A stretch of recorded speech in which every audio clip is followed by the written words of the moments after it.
Hello, नमस्कार sir. बोला. Sir, तुम्ही सांगितल्याप्रमाणे गुजरातमध्ये महाप्रलय दिसत आहे आता व्हिडिओमध्ये. तर आता हो, मी पुढील म्हटलं तर हा आणखीन सांगा, गुजरात जर कोणी मित्र असले तर त्यांना सांगा की आणखीन ना हा 30 तारखेपर्यंत खूप पाऊस पडणार आहे. म्हणजे आणखीन गुजरातचा पाऊस थांबणार नाही, हा आणखीन खूप पडणार 30 हा. तारखेपर्यंत. आणि परत तुम्ही सांगितलं होते की पैठणचं धरण आपलं जायकवाडीचं ते 50% भरण, तर ते आता 55% पर्यंत आवक झाली त्याची. 57 झालं आणि पुन्हा हो. आजचे मेसेज नाही टाकलं की 5 सप्टेंबर पर्यंत 78% जाईल.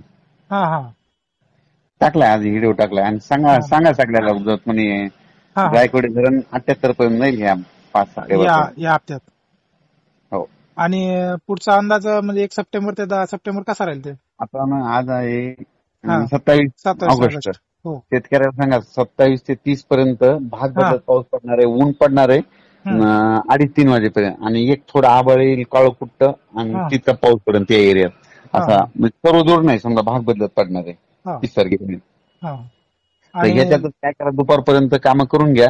हा कारण हा की 1 सप्टेंबर हा हा ते मग 6 सप्टेंबर, हा मग पूर्व विदर्भ हा 6 जिल्हे, पश्चिम हा विदर्भ 5 जिल्हे आणि हा मराठवाडा हा इकडे खूपच पाऊस पडणार आहे. जसं गुजरातला पडला होता का, हा मग तसं सुद्धा आपल्या इकडे होऊ शकतंय. हा.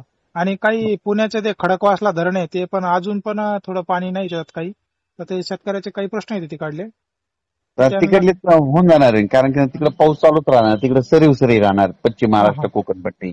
असं आहे का? हम्म. हा. ठीक आहे, धन्यवाद सर.